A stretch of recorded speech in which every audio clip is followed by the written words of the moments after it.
Accounts में बेटा, advance accounts में आज हम लोग करेंगे अकाउंटिंग स्टैंडर्ड 4। हेडिंग लिखिए,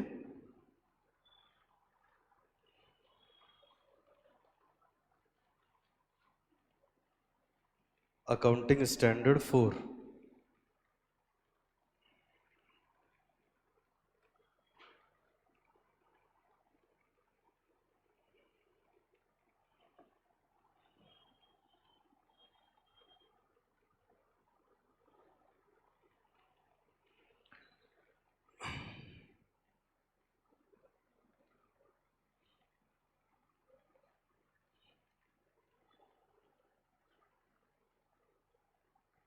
अकाउंटिंग स्टैंडर्ड 4, इसका नाम है बेटा कंटिंजेंसीज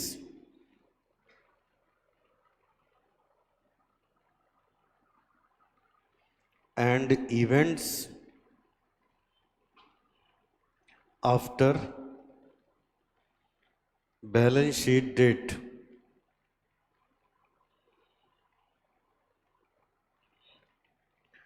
कंटिंजेंसीज and events after balance sheet date.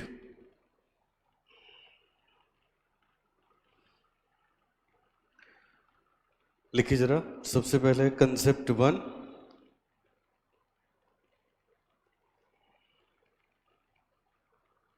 Concept 1 में हम लोग लिखेंगे applicability and nature.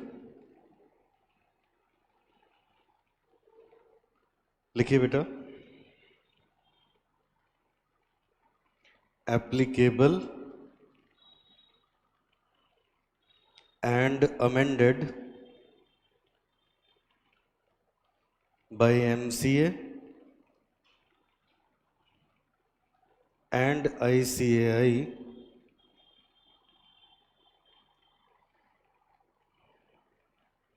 on 20th January 2017।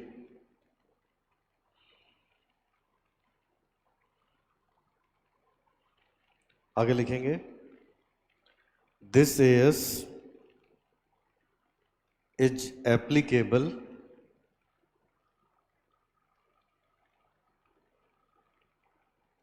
to all entities।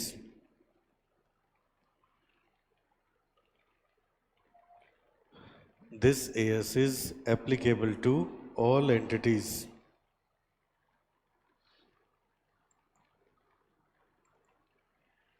आगे लिखिए,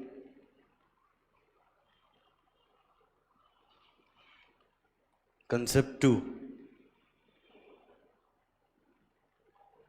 इसका नाम है events after balance sheet date.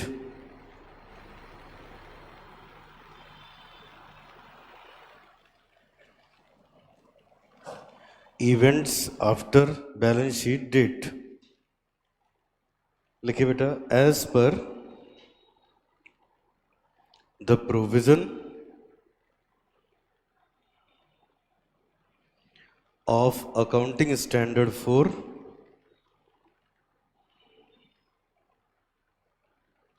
events after balance sheet date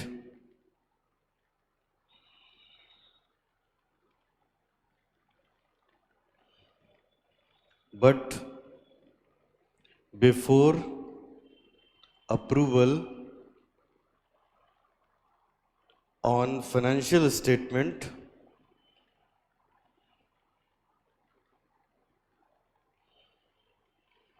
by board of directors should be classified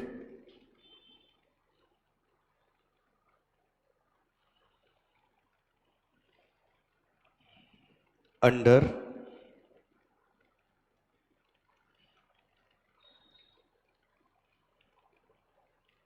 two different headings।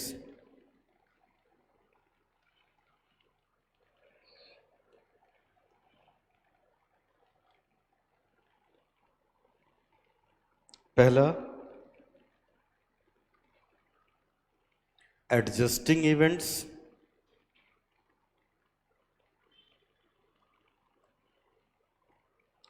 दूसरा, नॉन एडजस्टिंग इवेंट।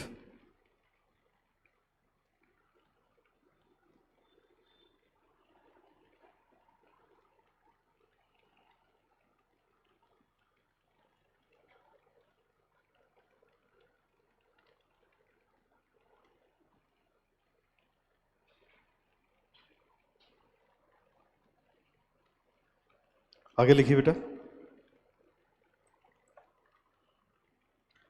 सबसे पहले हम लोग लिखेंगे non adjusting event.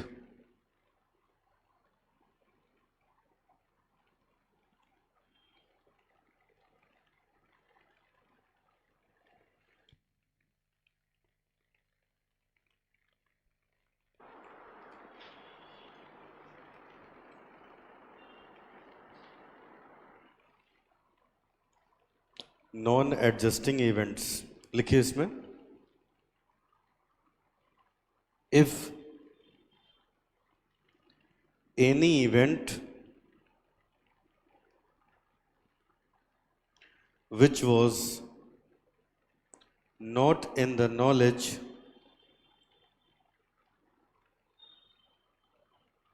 of enterprise on balance sheet date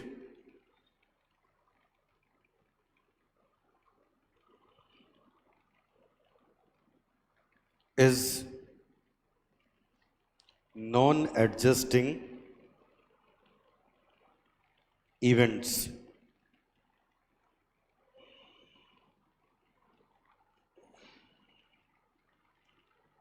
आगे लिखिए,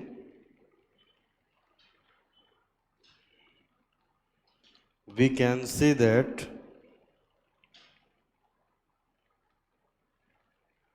there was no indication on balance sheet date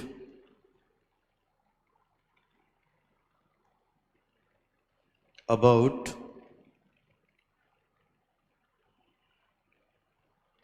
happening of this event।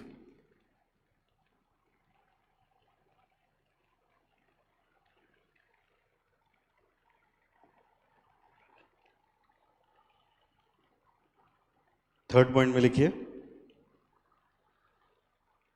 these events may be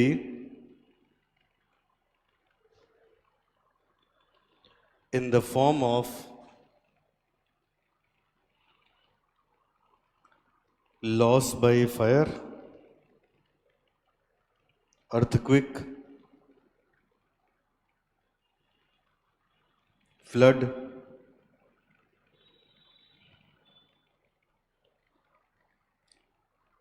scheme of amalgamation,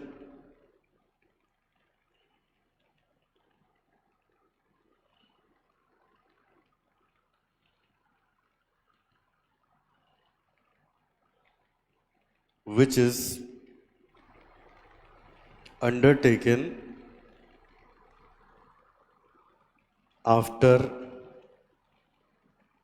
balance sheet date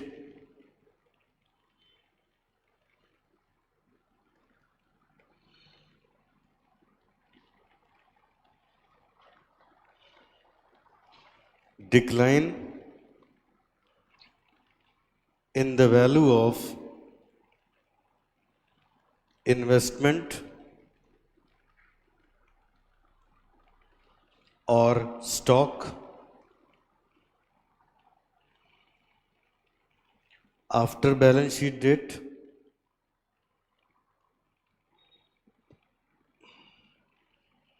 अगला है litigation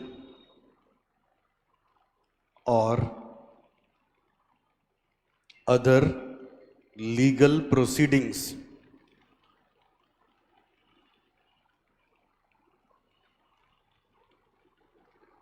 commenced after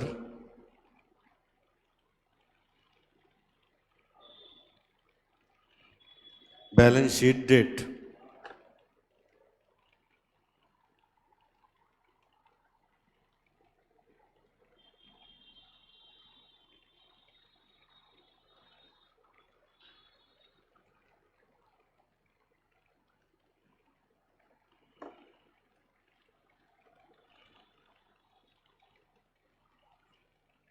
हो गया बेटा? एक चीज और लिख लो, फिर मैं एक्सप्लेन करना शुरू करूं। लिखिए treatment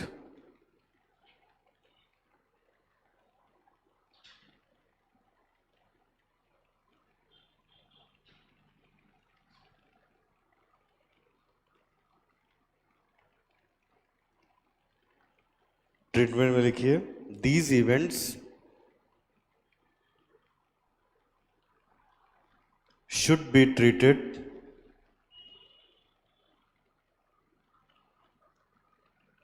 as new event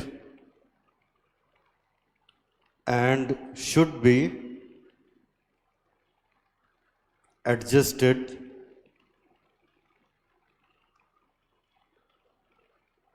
in the next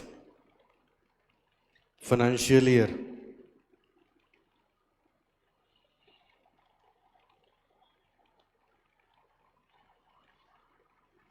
But adjustment on balance sheet date is not allowed.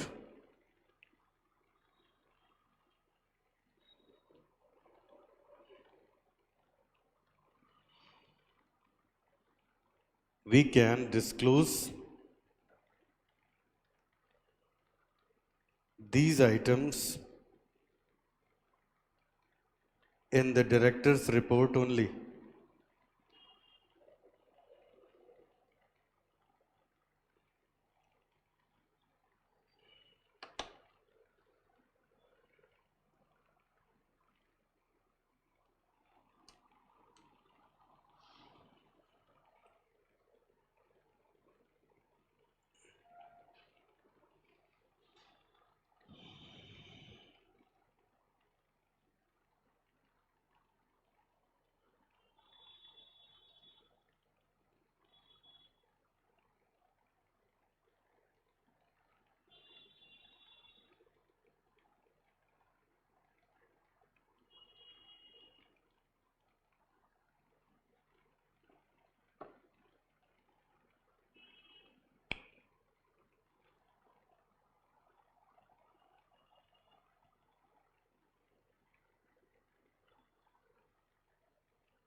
चलो लिख लिया? अब सुनिए बेटा, अब बताइए। अब स्क्रीन पे देखो एकदम। देखिए आज हम लोग करने जा रहे हैं accounting standard 4 contingencies and events after balance sheet date. अब ये है क्या, जरा सुनना, बताओ मुझे।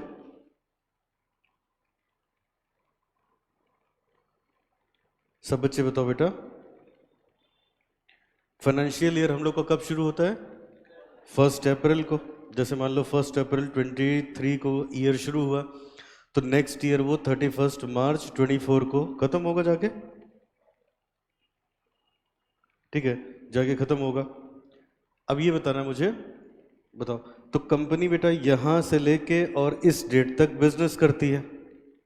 अब बताओ बैलेंस शीट कब बनती है, किस डेट पे? 31 मार्च में। ध्यान से सुनिएगा, 1 अप्रैल से लेके 31 मार्च तक कंपनी ने बिजनेस किया, और मैं पूछ रहा हूं आपसे बैलेंस शीट कब बनती है? आपने कहा 31 मार्च को। बेटा प्रैक्टिकली 31 मार्च को नहीं बनती, यहां तक तो बिजनेस ही होता है, यहां से बनना शुरू होती है। समझ आए? यहां से बनना शुरू होती है। सबसे पहले इन्फोसिस वाले इंडिया में वो 15-20 अप्रैल तक बना के कर देते हैं, वरना पूरा अप्रैल निकल जाता है। समझिएगा बात को। तो होता क्या है, कंपनी 1 अप्रैल से लेके 31 मार्च तक बिजनेस करती है, फिर यहां से कंपनी की बैलेंस शीट बनना शुरू होती है, लेकिन उसमें हम लेंगे ट्रांजैक्शंस यहीं तक के, इसके बाहर के नहीं लेंगे। अच्छा, अब मान लो बेटा मैं ऐसे मत बोलता हूं कि 30 अप्रैल को जाके ये बैलेंस शीट फाइनल होती है। ठीक है, मान लीजिए ये फाइनल हो गया, उसके बाद भी क्या होता है, सारे बोर्ड ऑफ डायरेक्टर्स के सिग्नेचर होते हैं बैलेंस शीट पे, तब जाके वो पब्लिक डोमेन में लाई जाती है। ठीक है, सारे बोर्ड ऑफ, अब ये बताओ board of directors board of directors, एक कंपनी में कई सारे डायरेक्टर्स हो सकते हैं। अब पता चला कोई डायरेक्टर किसी दूसरी कंट्री में है, कोई दूसरी कंट्री में है, कोई कहीं है। जब सब इकट्ठा होंगे, सबके सिग्नेचर्स होंगे, तब जाके वो पब्लिक डोमेन में आएगी। समझना बात को। अब क्या हुआ बेटा, अब समझने के लिए ऐसे मान लो 15 दिन लग गए सभी डायरेक्टर्स को इकट्ठा होने में। ये जाते जाते 20 मई को ये बैलेंस शीट फाइनल हो पाई। तो यहां से यहां तक वाली जो बैलेंस शीट है वो पब्लिक डोमेन में जाएगी 20 मई को। मतलब 1 अप्रैल से लेके 31 मार्च तक बिजनेस होता है, यहां से बैलेंस शीट बनना शुरू होती है, बैलेंस शीट फाइनल होती है, फिर बोर्ड ऑफ डायरेक्टर्स के सिग्नेचर्स होते हैं, उसके बाद जाके फिर वो बैलेंस शीट पब्लिक करी जाती है। मुझको बताओ पहले इतनी बात समझ में आई? अब सुनो बेटा, अब देखो अब प्रॉब्लम क्या होती है। अब प्रॉब्लम ये होती है, देखो बैलेंस शीट हम बना रहे हैं 20 मई को और बना रहे हैं मार्च तक की। तो बेटा अब समस्या क्या होती है, देखो यहां से ध्यान दीजिएगा, यहां से यहां के बीच में कुछ इवेंट ऐसी हो जाती हैं, कुछ इवेंट ऐसी हो जाती हैं जो यहां से कनेक्टेड होती हैं। जैसे मैं एक एग्जांपल ले रहा हूं, मैं 2-4 एग्जांपल बताता हूं, सुनो। जैसे मान लो बेटा कोई हमारा बड़ा डेटर था, बड़ा डेटर, वो इंसॉल्वेंट हो गया। समझ आए? वो हुआ 31 तारीख के बाद, लेकिन अभी बैलेंस शीट तो फाइनल हुई नहीं है, तो हमें पता चल गया कि वो इंसॉल्वेंट हो गया। अब हमें ये होता है कि हम करें क्या इस इवेंट का, इस इवेंट को हम एडजस्ट करें या अगले साल लिखा जाएगा, क्या होगा? दूसरा, समझ आ रही बात? ऐसे दूसरा बेटा सेकंड बताओ कि 1 अप्रैल से लेके 31 मार्च तक बिजनेस हुआ, बैलेंस शीट बनने से पहले बैलेंस शीट बनी रही थी, उसी बीच में एमैलगमेशन हो गया। जैसे मान लो वोडाफोन और आइडिया अलग अलग थे, अब 2 मिनट के लिए ऐसे मान लो उन्होंने अलग अलग बिजनेस किया और अलग अलग उनकी बैलेंस शीट बनी रही थी, तब तक बीच में डील फाइनल हो गई कि दोनों एक साथ एमैलगमेट होके एक कंपनी बन जाएंगे। ठीक है, तो अब इसका क्या किया जाए? तो अगर एमैलगमेट होंगे तो ना आइडिया रहेगा ना वोडाफोन रहेगा, फिर तो नई कंपनी आ जाएगी ना। बात समझ में आई? अच्छा अगला बेटा केसेस देखते जाना। फिर यहां से लेके यहां तक, यहां से लेके यहां तक बिजनेस हुआ, यहां से बैलेंस शीट बनना शुरू हो रही है, बैलेंस शीट अभी फाइनल नहीं हुई है, बैलेंस शीट अभी फाइनल नहीं हुई है। और इसमें क्या हुआ बेटा, बैलेंस शीट अभी फाइनल नहीं हुई है, मान लो अर्थक्वेक आ गया या फ्लड आ गया या कंपनी में आग लग गई, हैवी लॉस हो गया, कंपनी अब रन करने की पोजीशन में नहीं है। तो अब क्या होता था बेटा, अब इस पॉइंट पे एक डिस्प्यूट था। एएस उसी पे बनाए जाते हैं जहां पे इंस्टीट्यूट चाहता है कि सब लोग एक तरीके से अकाउंटिंग करें। तो अब होता क्या था, जब ये एएस नहीं था तो सबके सामने ये प्रॉब्लम रहती थी कि इन इवेंट्स को हम क्या करें, हम नेक्स्ट ईयर दिखाएं या इस ईयर की बैलेंस शीट में दिखाएं। तो इंस्टीट्यूट ने क्या किया, सी इंस्टीट्यूट ने ये एएस जारी कर दिया। उन्होंने कहा, इसका नाम रखा accounting standard 4, contingencies and events after balance sheet date. Balance sheet date के बाद, लेकिन बैलेंस शीट बनने से पहले अगर कोई कंटिजेंसी हुई, कोई घटना हुई, तो उनका क्या करा जाए। समझ आए? ये चीज आप पढ़ने जा रहे हो, सबको क्लियर हुआ? आगे सुनो बेटा, तो अब ये हम पढ़ने जा रहे हैं। अब ये एएस बेटा अमेंड हुआ है एमसीए और आईसीआई के द्वारा 20 जनवरी 2017 को, और ये सब पे एप्लीकेबल है, सभी एंटिटीज पे ये एप्लीकेबल है। अच्छा अब है क्या, देखो पहले बताओ इतनी बात समझ में आई? तो AS4 है, सबके लिए एप्लीकेबल है, 20 जनवरी को अमेंड हुआ है और सभी के लिए एप्लीकेबल है। और अब क्या हुआ क्या इसमें, अब देखो समझिएगा बात को। अब बेटा जब ये AS बनाया सी इंस्टीट्यूट ने, तो सी इंस्टीट्यूट ने ये कहा ऐसा है कि यहाँ से लेके यहाँ तक बिजनेस हुआ, यहाँ से बैलेंस शीट बनना शुरू हुई, अभी बनी रही है, इसके बीच में कुछ घटनाएं हो गई। तो कहते हैं ऐसा है, ये जो घटनाएं हैं इनको देखो, ये एडजस्टिंग है या नॉन एडजस्टिंग। कौन कौन सी बेटा? इंस्टीट्यूट ने ये कहा यहां से यहां के बीच में जो घटना होगी उसको 2 भागों में बांट दिया उन्होंने, one is adjusting, another one is non adjusting. अब नाम से ही पता चल रहा है, जो एडजस्टिंग है उसको इसी साल एडजस्ट कर देंगे, और जो नॉन एडजस्टिंग है वो नेक्स्ट फाइनेंशियल ईयर में जाएगी। समझ आई बात? तो ये देखो यहां नीचे लिखा हम लोगों ने, यहां लिखा as per the provision of accounting standard 4, event after balance sheet date but before approval of the financial statement by board of director should be classified under the two headings, adjusting and non adjusting. जैसा कि name suggest कर रहा है, अगर adjusting event होगी तो adjust करके लिखेंगे, नॉन एडजस्टिंग होगी तो नेक्स्ट फाइनेंशियल ईयर में उसको रिपोर्टिंग करी जाएगी। ठीक है, तो अब हम लोग पहले पढ़ रहे हैं नॉन एडजस्टिंग क्या होती है, किसको एडजस्ट नहीं किया जाएगा। नॉन एडजस्टिंग, पहले ये देखो ट्रीटमेंट पढ़ो। नॉन एडजस्टिंग, इधर देखिए बेटा, अभी पढ़ेंगे। We can disclose these item in the directors report only. इसको बैलेंस शीट में नहीं एडजस्ट करोगे, इसको केवल डायरेक्टर की रिपोर्ट में दिखाएंगे। अब ये होती क्या है, अब ऐसे देखिए नॉन एडजस्टिंग इवेंट क्या होती है। अब सब बच्चे इधर देखो, अब ये मैं कंसेप्ट दे रहा हूं, वो सब तो जो लिखा है वो तो लिखा ही है। देखो इंस्टीट्यूट ने ये कहा, इंस्टीट्यूट ने ये कहा बेटा,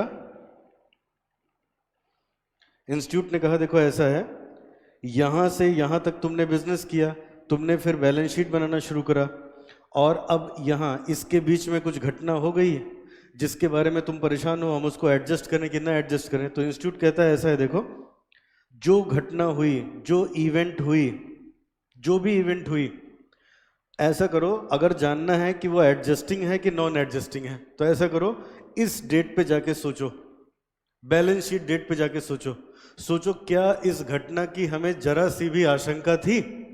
अगर थी तो ये एडजस्टिंग है, नहीं थी तो नॉन एडजस्टिंग है। समझ आए? फिर से एक बार, यहां से लेके और यहां के बीच में वो इवेंट्स हुई हैं बेटा। इंस्टीट्यूट क्या बोलता है, कहता है उसको एडजस्ट करना है या नहीं करना, ये इस बात पे डिपेंड करता है कि तुम इस डेट पे चले जाओ, बैलेंस शीट डेट पे, वहां जाके सोचो कि क्या जो ये हैपनिंग हुई, जो भी इवेंट हुई वो बैलेंस शीट डेट पे मुझे जरा सा भी इसके बारे में जानकारी थी या नहीं थी? अगर थी तो एडजस्टिंग है, नहीं थी तो नॉन एडजस्टिंग है।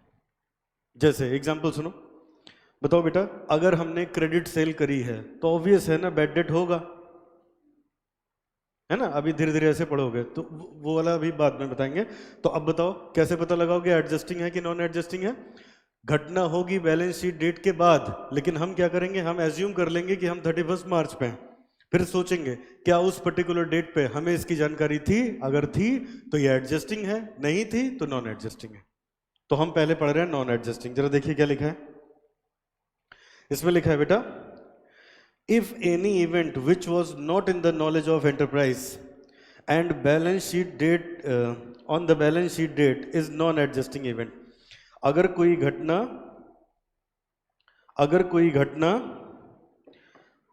घटना बैलेंस शीट डेट पे हमारी ऑर्गेनाइजेशन के बेटा नॉलेज में नहीं थी तो उसको हम क्या बोलेंगे, वो नॉन एडजस्टिंग है, तो उसको एडजस्ट नहीं किया जाएगा, उसको एडजस्ट नहीं किया जाएगा। आगे हमने लिखा, we can say that there was no indication on balance sheet date about the happening of this event. इस इवेंट के हैपनिंग का बैलेंस शीट डेट पे हमें कोई भी अंदाजा नहीं था।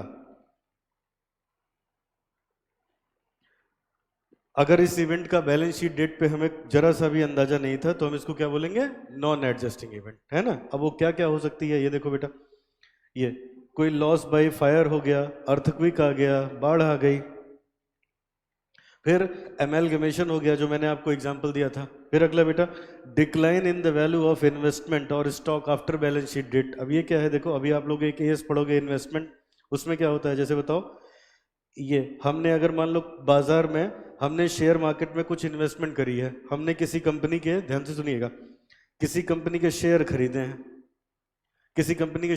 हैं, तो आप जानते हो ये जो शेयर होते हैं बेटा जो हम लोग खरीदते हैं, ये दो टाइप के होते हैं, एक लॉन्ग टर्म और एक शॉर्ट टर्म। जो लॉन्ग टर्म होता है ये कॉस्ट पे लिखा जाता है, जो शॉर्ट टर्म होता है ये लिखा जाएगा कॉस्ट और market value which ever is lower पे। ठीक है, अब ये बताओ, बैलेंस शीट यहां जाके फाइनल हो रही है, अब इसके बीच में उसके प्राइस में बहुत ज्यादा डिक्लाइन आ गया, समझ गए ना। तो अब कब का मार्केट वैल्यू लें, तो ये कह रहे हैं बेटा बैलेंस शीट डेट पे हमें थोड़ा ना पता था कि उसका शेयर गिरने वाला है, अगर अगर बैलेंस शीट डेट पे हमें पता होता तो फिर वो क्या हो जाएगी, एडजस्टिंग। नहीं पता है तो नॉन एडजस्टिंग। लिटिगेशन और other legal proceeding commenced after balance sheet date. Balance sheet date के बाद कोई लीगल प्रोसीडिंग हो गई, कंपनी के खिलाफ कोई केस हो गया, तो तो इसको बोलेंगे हम लोग नॉन एडजस्टिंग इवेंट। अब बताओ फटाफट, इतना एक बार रिवाइज करेंगे फिर आगे बढ़ेंगे। बताइए, फाइनेंशियल ईयर कब शुरू होगा? 1 अप्रैल को। कब खत्म होगा? 31 मार्च को। 31 मार्च तक बिजनेस होता है, फिर उसके बाद बैलेंस शीट बनना शुरू होगी। बनने बनने में 1-2 महीने लग जाते हैं बैलेंस शीट बना के बोर्ड ऑफ डायरेक्टर्स की रिपोर्ट फाइनल करने में, बोर्ड ऑफ डायरेक्टर्स के सिग्नेचर्स लेने में। तो अब क्या होता है बेटा, उसके बीच में कुछ इवेंट्स ऐसी हो जाती हैं कि जिसे हमें समझ नहीं आता कि उसको हम नेक्स्ट फाइनेंशियल ईयर में लेके जाएं या जिस फाइनेंशियल ईयर का बैलेंस शीट बन रहा है उसमें दिखा दें कि, लेकिन वो होती बैलेंस शीट डेट के बाद है। तो इंस्टीट्यूट ने क्या बोला कि चेक करो कि वो एडजस्टिंग है या नॉन एडजस्टिंग है। नॉन एडजस्टिंग है तो नेक्स्ट फाइनेंशियल ईयर में जाएंगे, एडजस्टिंग है तो उसी फाइनेंशियल ईयर में एडजस्ट करके दिखाएंगे। अब एडजस्टिंग नॉन एडजस्टिंग कैसे पता लगाएंगे? इवेंट होगी बैलेंस शीट डेट के बाद, लेकिन हम बैलेंस शीट डेट पे जाके सोचेंगे क्या उस पर्टिकुलर डेट पे हमें नॉलेज थी तो एडजस्टिंग है, नहीं थी तो फिर वो नॉन एडजस्टिंग। ठीक है, जो नॉन एडजस्टिंग है वो बैलेंस शीट में तो एडजस्ट होगी नहीं, तो उसको दिखाएंगे डायरेक्टर्स की रिपोर्ट में, बोर्ड ऑफ डायरेक्टर्स की रिपोर्ट में हम लोग दिखाएंगे। ठीक है, अब ऐसे अपनी नॉलेज के लिए जान लो। बताओ, फाइनेंशियल स्टेटमेंट कब बनते हैं?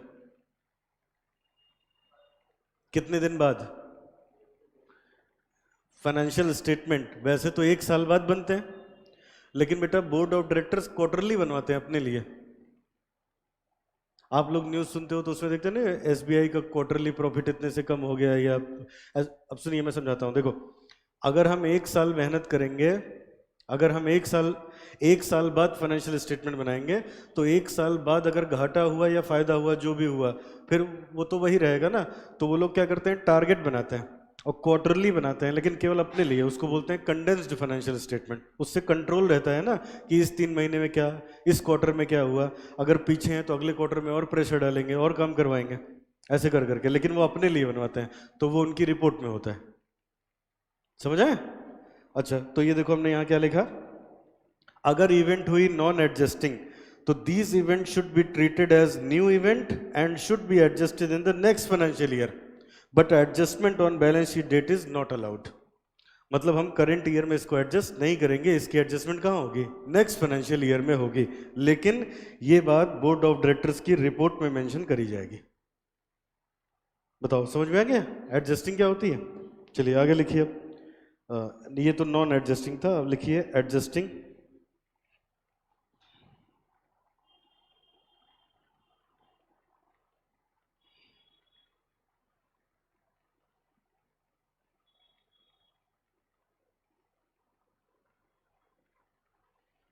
मीनिंग ऑफ एडजस्टिंग इवेंट्स, लिखिए बेटा। If any event which takes place after balance sheet date was in the knowledge of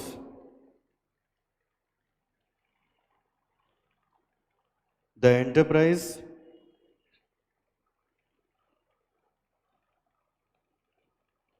on balance sheet date,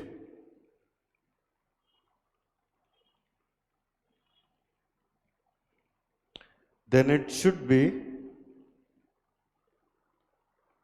considered as an adjusting event.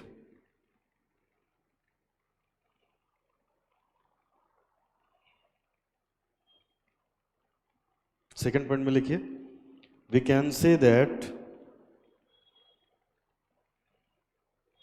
indications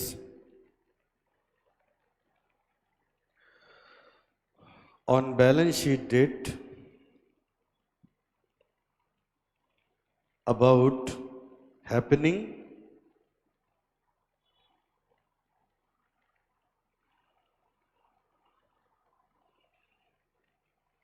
of these event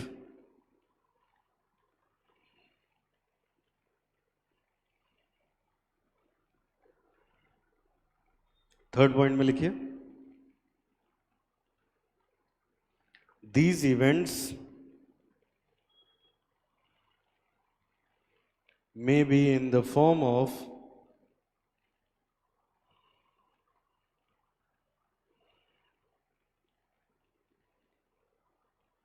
ऐसे लिखेंगे, एक तरफ लिखिए indication,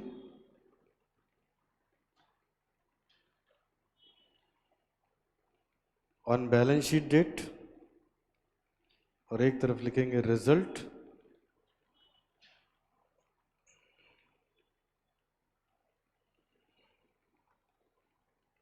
after balance sheet date.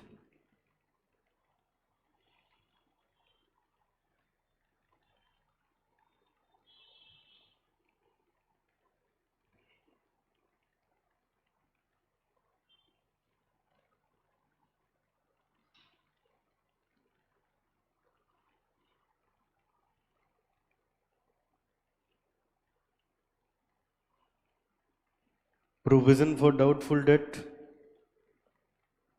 bad debt, provision for expenses,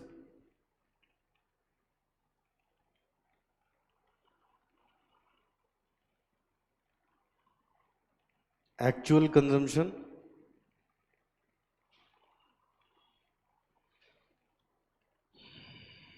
provision created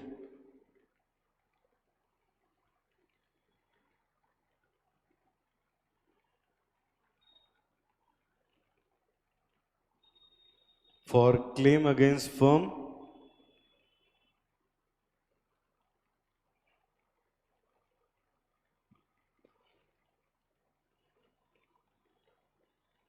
claim approved by court।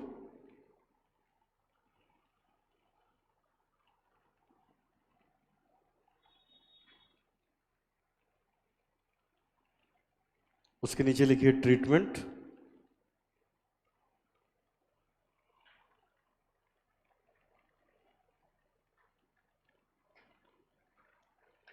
these events should be adjusted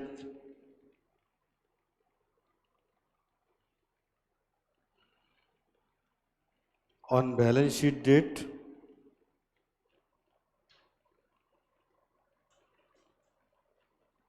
assuming that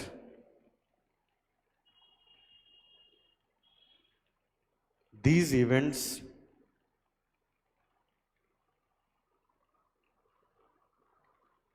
are old items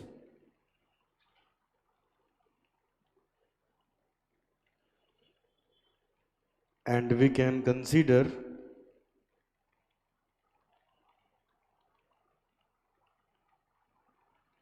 these events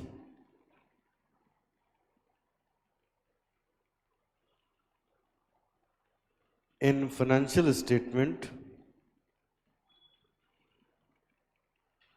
of previous year even though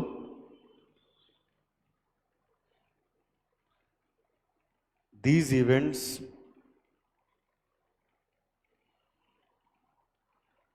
have been taken place in the next year।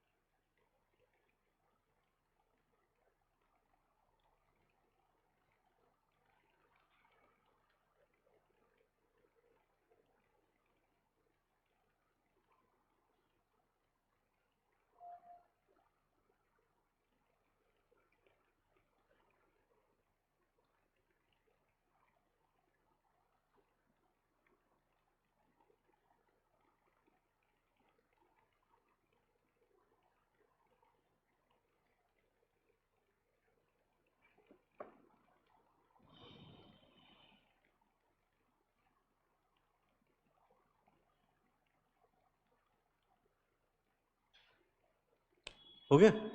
आइए देखिए अब जरा।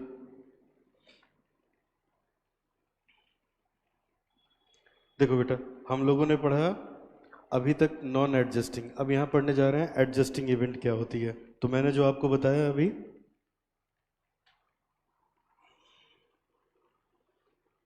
मैंने जो अभी आपको बताया, अगर कोई इवेंट हुई, जैसे इस डायग्राम पे आके देखो, अगर अगर हमने यहाँ से यहाँ तक बिजनेस किया, अब यहाँ बैलेंस शीट बन रही है, अब यहाँ कोई इवेंट ऐसी हुई कि जिसको अगर हम बैलेंस शीट डेट पे जाके सोचते हैं तो हमें उसके बारे में कुछ न कुछ आशंका थी, हमें कहीं ना कहीं ये बात पता थी कि इसके कुछ कॉन्सिक्वेंसेस हो सकते हैं, तो उसको हम बोलेंगे एडजस्टिंग इवेंट। जैसे कि ये देखो यहाँ पे एग्जाम्पल से ही समझ में आएगा। जैसे अगर हमने provision for bad and doubtful debt बनाए थे तो बैड डेट होगा, जब हमें डाउट था तभी तो हमने प्रोविजन बनाए थे ना।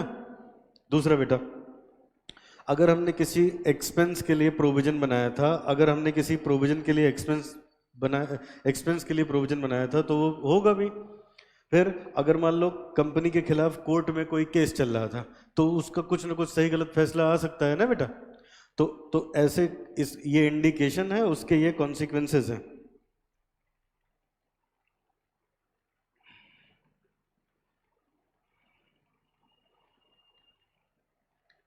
उसके ये कॉन्सिक्वेंसेस हैं, है ना।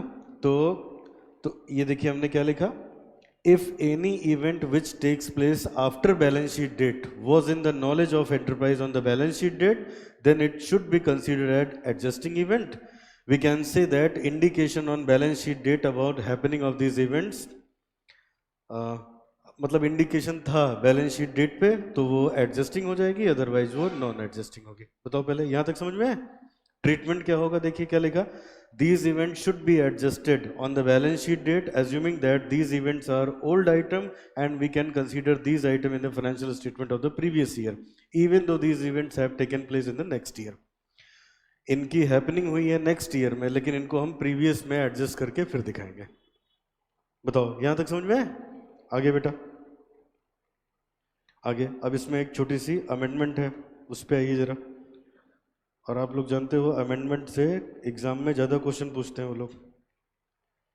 लिखिएगा अगली हेडिंग, अमेंडमेंट।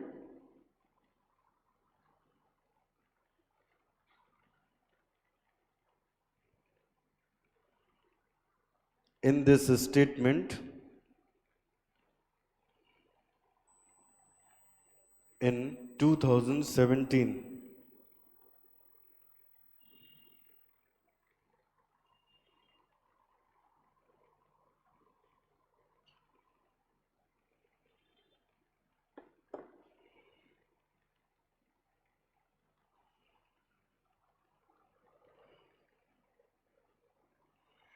लिखिए बेटा, as per new provision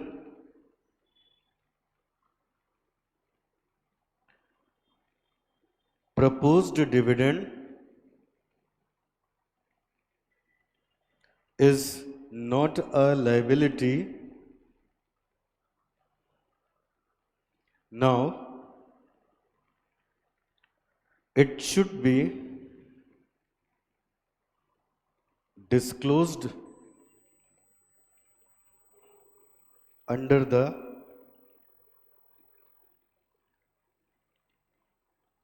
heading short term provision, but it will be reported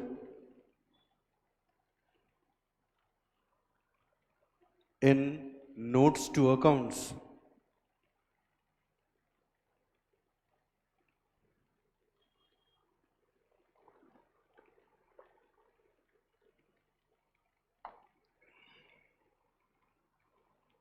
Notes to accounts only।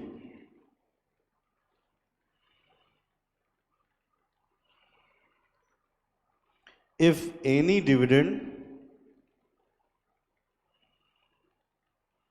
is proposed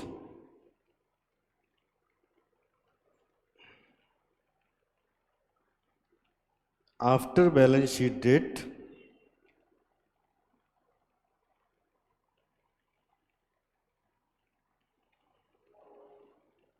but before approval of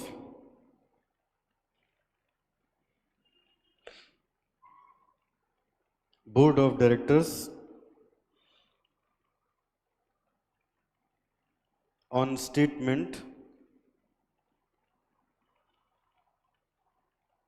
then it should be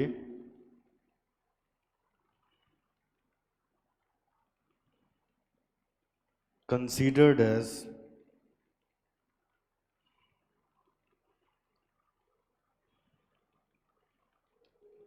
non-adjusting event.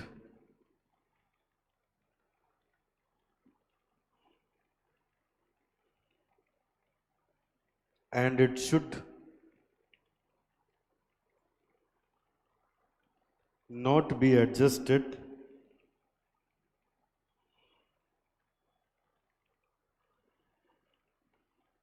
in the financial statement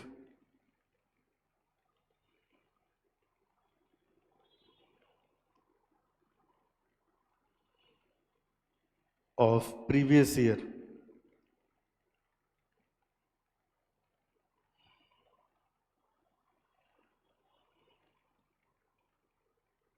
We can say that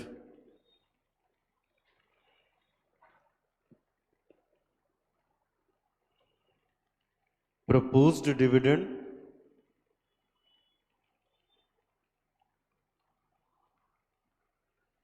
will be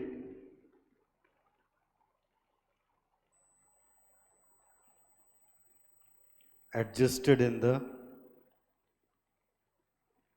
next year.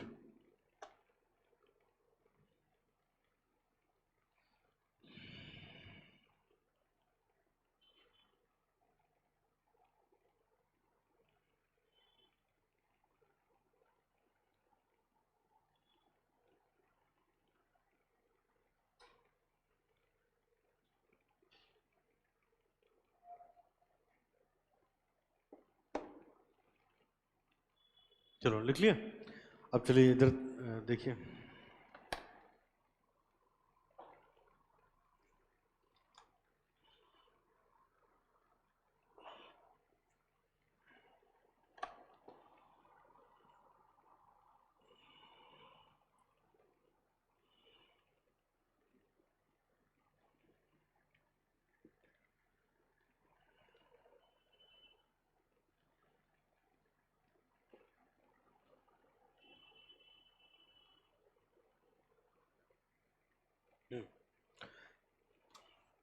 देखो बेटा, अब इसमें क्या लिखा हम लोगों ने, ध्यान से सुनिए।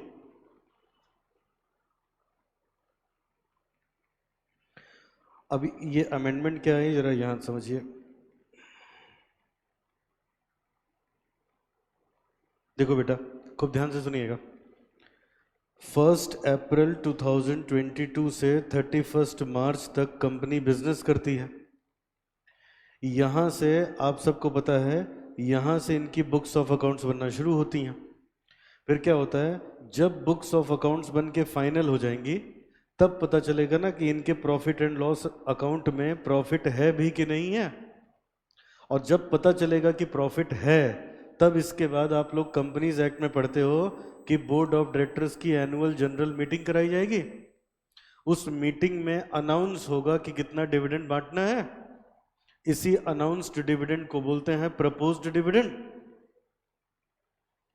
अब बेटा ये एक समस्या, क्या बताओ, डिविडेंड इस साल का है लेकिन डिक्लेयर कब हो रहा है, नेक्स्ट ईयर में। और ये ऐसे होगा ही क्योंकि जब कंपनी बिजनेस करेगी फिर अपने अकाउंट्स बना के चेक करेगी, प्रॉफिट है तो आपने सबको पता है डिविडेंड हमेशा बांटा जाता है करंट ईयर के प्रॉफिट में से। तो जब प्रॉफिट पता चलेगा तब तो डिविडेंड बांटेंगे ना। तो अब ये भी एक आइटम ऐसा हो गया जो बिलोंग करता है प्रीवियस ईयर से, लेकिन ये पता चलता है इसी के बीच में। अच्छा, अब इसमें ऐसे भी हो सकता है, देखिए कि हमारी बुक्स फाइनल होने से पहले, जैसे क्या होगा बेटा, पहले बिजनेस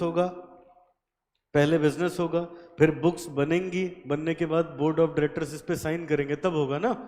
तो बोर्ड ऑफ डायरेक्टर की अप्रूवल से पहले ही, जब मान लो एजीएम हो गई, ये देखो बोर्ड ऑफ डायरेक्टर यहाँ पे साइन कर रहे हैं, एजीएम पहले ही हो गई, ये अनाउंस वगैरह कर दिया गया। तो अब कहा जाता है अब इसका क्या करें, इसका क्या करें? तो बेटा इस पे अमेंडमेंट करी गई, कहा गया कि इसको एडजस्ट नहीं करने देंगे, इसको आप एडजस्ट करेंगे अगले साल ले जाके। इंस्टीट्यूट ने क्लियर किया, इंस्टीट्यूट ने क्लियर किया कि हम इसको एडजस्ट करेंगे अगले साल। ये देखो क्या लिखा है, पढ़िए। As per the new provision, proposed dividend is not a liability now. It should be disclosed under the heading of short-term provision, but it will be reported in notes to accounts only if any dividend is proposed after balance sheet date, but before the approval of board of directors on statement, then it should be considered a non-adjusting event and it should not be adjusted in the financial statement of the previous year. समझ आया ना? जबकि देखो अब ये point था ना बेटा, इस डेट पे हमें तो पता ही था ना कि प्रॉफिट होगा तो देंगे, नहीं होगा तो नहीं देंगे, लेकिन अब उसमें कंटिजेंसी आ गई ना, प्रॉफिट होगा कि नहीं होगा, तो इंस्टीट्यूट ने क्लियर कर दिया प्रपोज डिविडेंड को एडजस्ट नहीं करने देंगे, नेक्स्ट ईयर दिखाया जाएगा। और हमने लिखा we can say that proposed dividend will be adjusted in the next year and not adjusted in the current year. बताओ ये अमेंडमेंट समझ में आई कि नहीं आई? चलो अब बता दो अभी तक क्या क्या पढ़ा। अभी तक हम लोगों ने ये पढ़ा कि बैलेंस शीट बनने के बाद और बोर्ड ऑफ डायरेक्टर्स की अप्रूवल से पहले कुछ इवेंट्स ऐसी हो जाती हैं जो करंट ईयर के फाइनेंशियल स्टेटमेंट को अफेक्ट करती हैं, तो हम उसका क्या करें? तो इंस्टीट्यूट ने क्या बताया कि उसको या तो एडजस्टिंग या तो नॉन एडजस्टिंग, दो इवेंट्स में कैटेगराइज कर दो। अगर एडजस्टिंग है तो प्रीवियस ईयर में एडजस्ट हो जाएगी, नॉन एडजस्टिंग है तो एडजस्ट नहीं होगी। और कैसे पता चलेगा? बैलेंस शीट डेट पे जाके सोचो इसके बारे में हमें कोई जानकारी थी कि नहीं थी, अगर थी तो एडजस्ट हो जाएगी, नहीं थी तो एडजस्ट नहीं होगी। और प्रपोज डिविडेंड पे साफ साफ बोल दिया कि ये इसको एडजस्ट नहीं करने देंगे, ये नेक्स्ट ईयर में ही एडजस्ट होगी। बोलो बात समझ में आई बेटा? अच्छा अब बेटा एक एक्सेप्शन है, वो सुनिए। एक एक्सेप्शन है, एक्सेप्शन क्या है ये देखिए,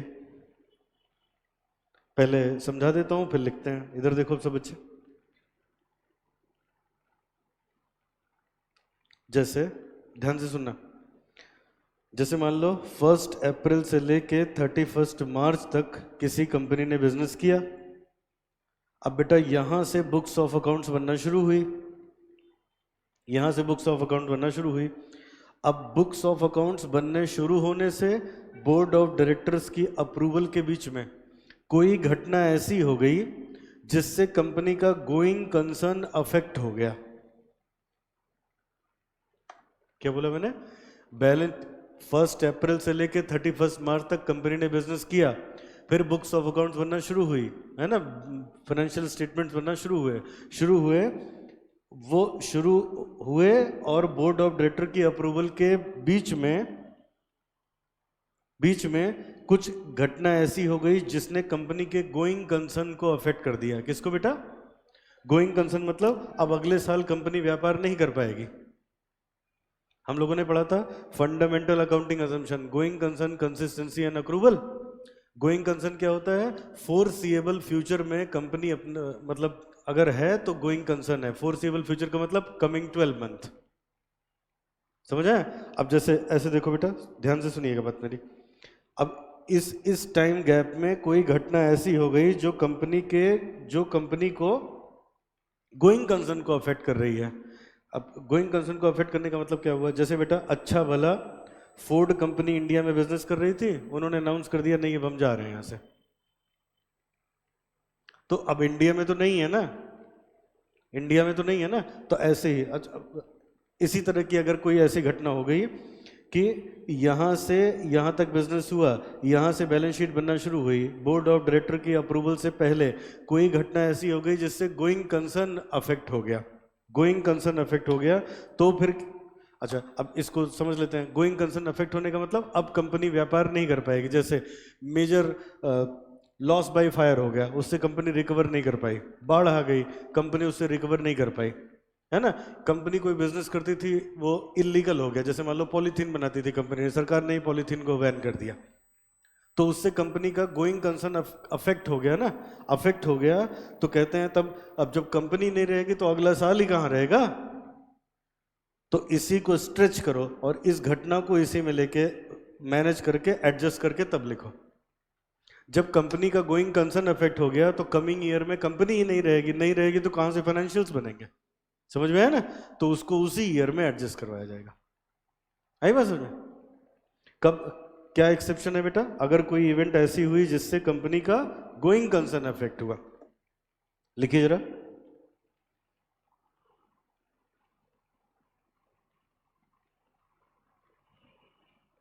अच्छा, और एक बात देखो बेटा, इधर देखो। अब जैसे इसमें थोड़ा सा दिमाग लगाओ, सब बच्चे सोचो, ये बताइए, हमने क्या कहा, यहां से लेके यहां तक कंपनी ने बिजनेस किया, इसके बीच में कोई इवेंट ऐसी हो गई जो गोइंग कंसर्न को अफेक्ट कर रही थी। तो अब देखो, वैसे अगर टेक्निकली सोचो तो ये आता है ना कि इस डेट पे हमको पता था कि नहीं पता था। भाई अभी तक तो ऐसे ही पढ़ रहे थे। तो मान लो इस डेट पे नहीं पता था, इस डेट पे कहां पता रहेगा ना कि गोइंग कंसर्न हमारा अफेक्ट हो जाएगा। तो इसका नेचर कैसा होता है? Non adjusting. लेकिन फिर भी ये क्या हो रही है? एडजस्ट हो रही है। तो ये एक्सेप्शन हो गया किसका? नॉन एडजस्टिंग का। भाई आग लग गई, बाढ़ आ गई, इस तरह की कोई घटनाएं हो गई, तो हमें कहाँ पता था ना बैलेंस शीट डेट पे? नहीं था तो एडजस्ट नहीं होना चाहिए। लेकिन ये एक्सेप्शन है, ये एडजस्ट करवा रहे हैं कि जब गोइंग कंसर्न अफेक्ट हो गया, कंपनी नहीं रहेगी, तो कहाँ अगले साल क्या करेंगे? लिखिए, exception on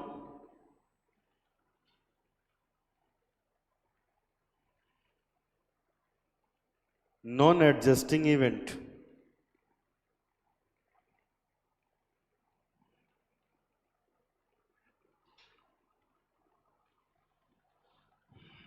If any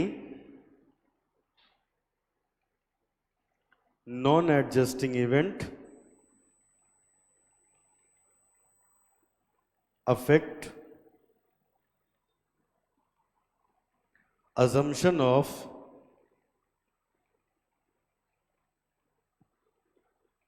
going concern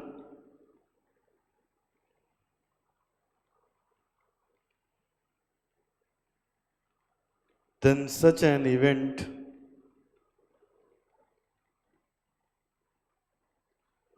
should be assumed as adjusting event,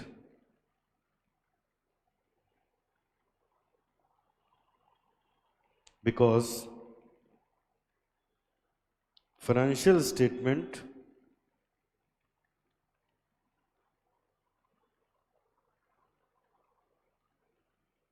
of previous year will be merged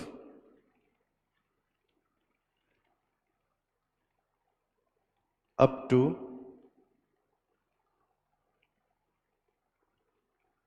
date of non-adjusting event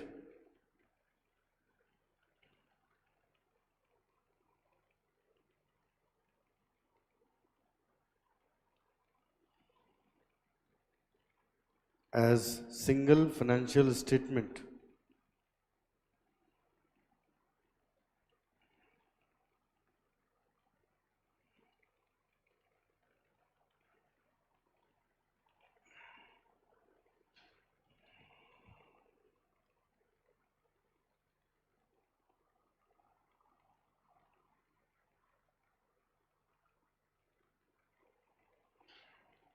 ठीक है?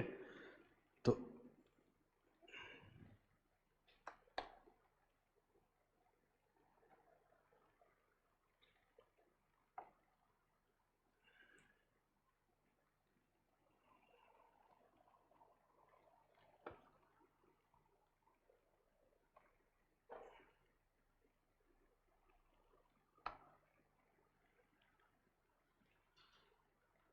आगे बेटा, अब यहाँ देखिए, जो ये एएस हम लोग पढ़ रहे थे, इसमें पढ़ रहे थे contingencies events after balance sheet date. तो ये पढ़ लिया event after balance sheet date का क्या होता है। अब पढ़ने जा रहे हैं कंटिजेंसी क्या होती है। लिखिए, कंसेप्ट 3,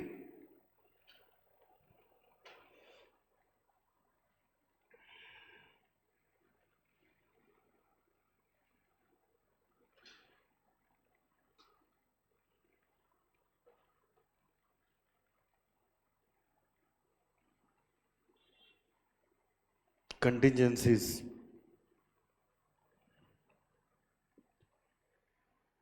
लिखिए एज पर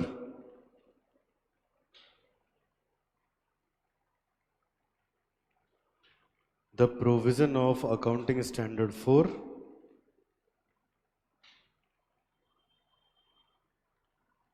contingencies means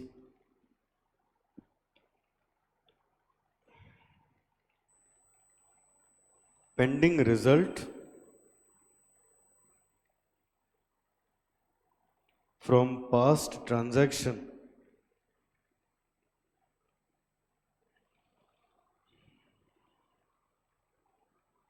these results may be positive or negative.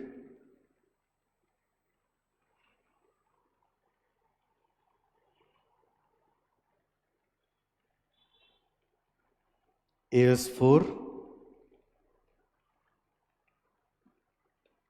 does not deal with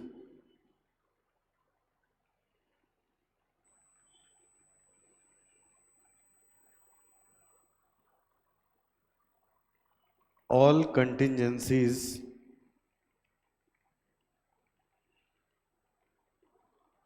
but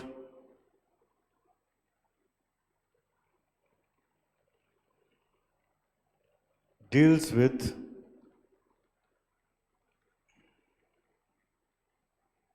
contingencies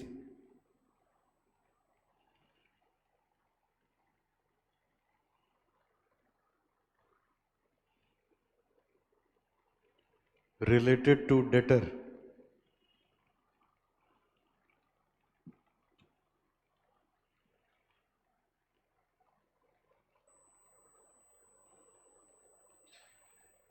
All the provision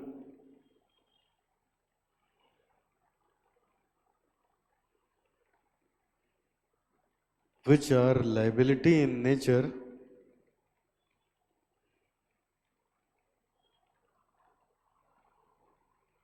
shall be covered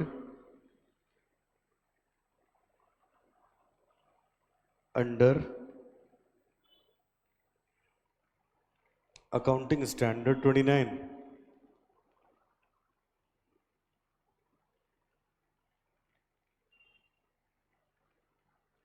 But provision for doubtful debt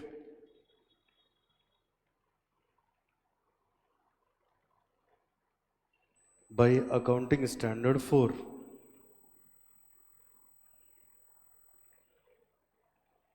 if bad debt are confirmed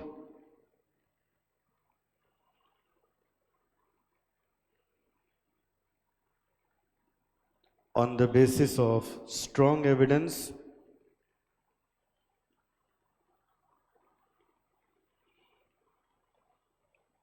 means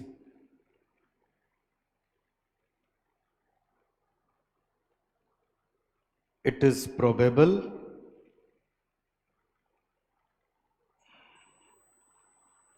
that money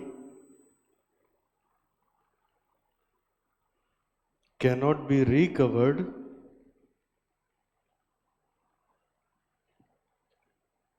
from debtor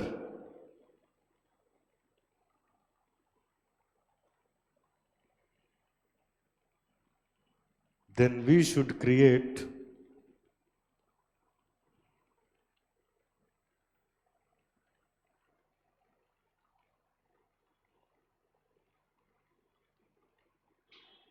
provision for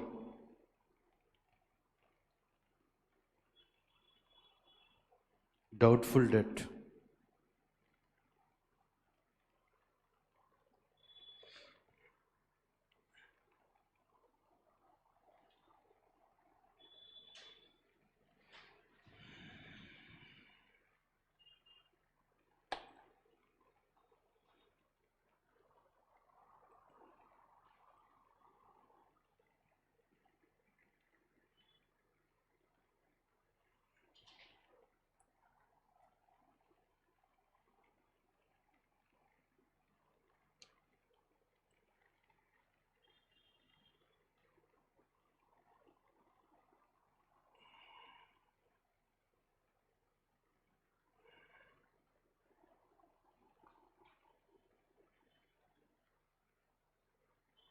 हो गया बेटा? चलो अब ये देखो क्या चीज़ है। अब हम लोग पढ़ रहे हैं कंटिंजेंसीज। अब ध्यान से बात सुनिएगा। देखो बेटा स्क्रीन पे देखिए। देखो जो कंटिंजेंसीज होती हैं, बताओ मुझे कौन सा एएस पढ़ रहे हो अभी? 4 पढ़ रहे हो। कंटिंजेंसीज को डील करता है AS29। ठीक है। कंटिंजेंसीज के लिए भाई AS4 में क्या पढ़ रहे हैं? Events occurring after balance sheet date, है ना, but before the approval of board of directors. Basically ये इसको डील करता है AS4।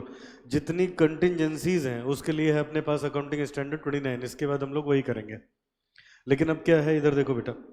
देखो कंटिंजेंसीज को 2 भागों में बांट दिया है। कहते हैं एक प्रोविजन फॉर डाउटफुल डेट और बाकी अदर। तो जो प्रोविजन फॉर डाउटफुल डेट है उसको AS4 डील करेगा। बाकी जितनी भी कंटिंजेंसीज हो सकती हैं वो किस में जाएंगी? AS29 में जाएंगे।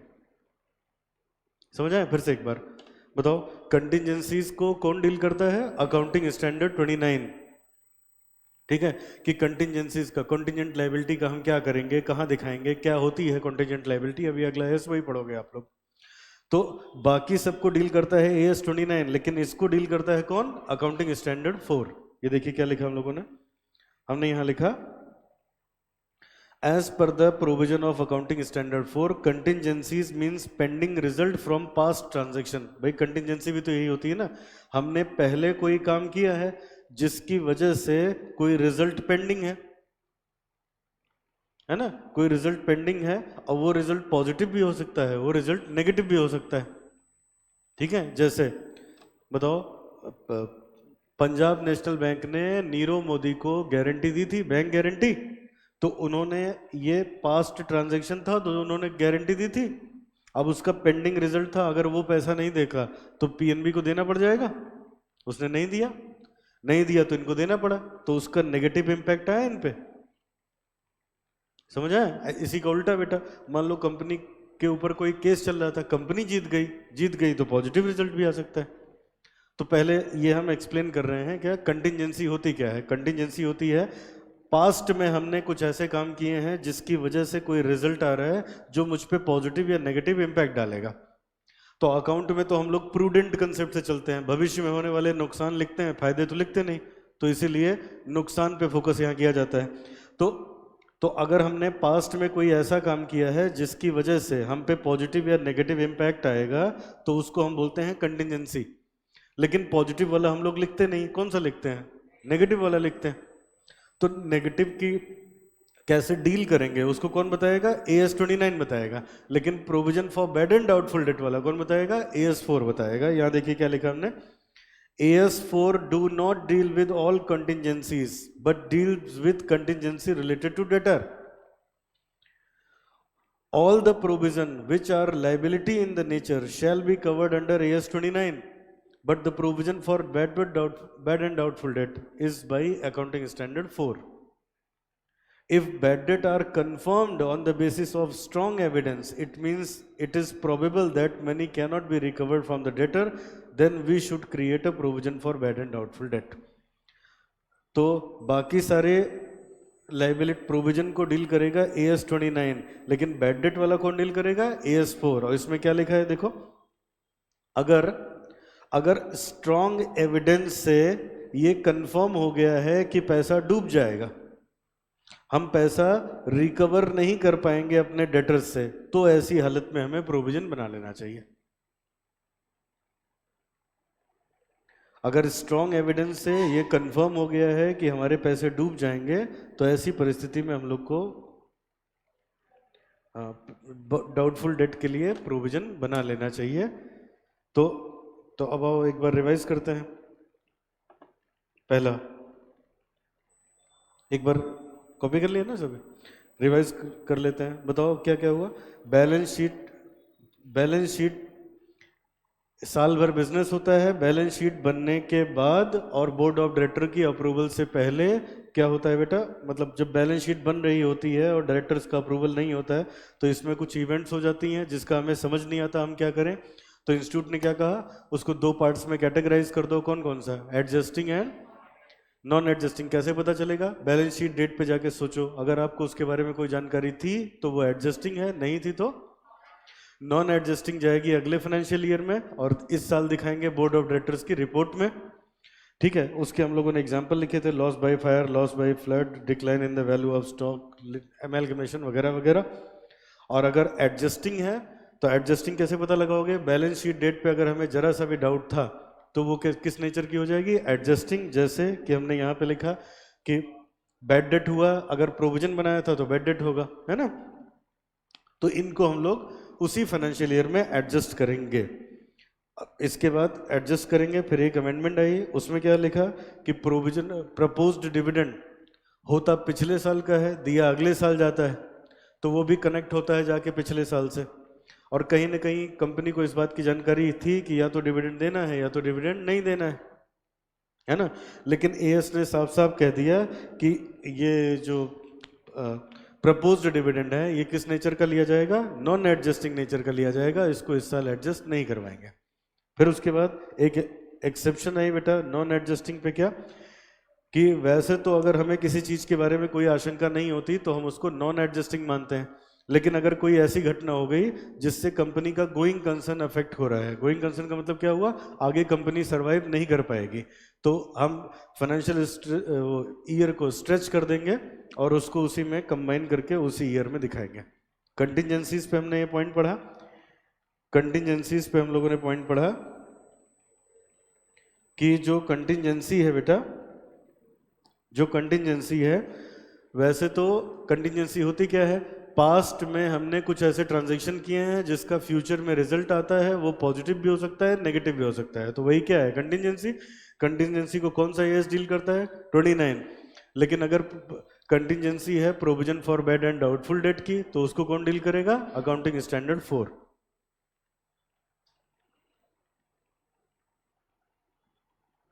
ठीक है, इसमें बेटा इतना ही था अपने पास पढ़ने के लिए।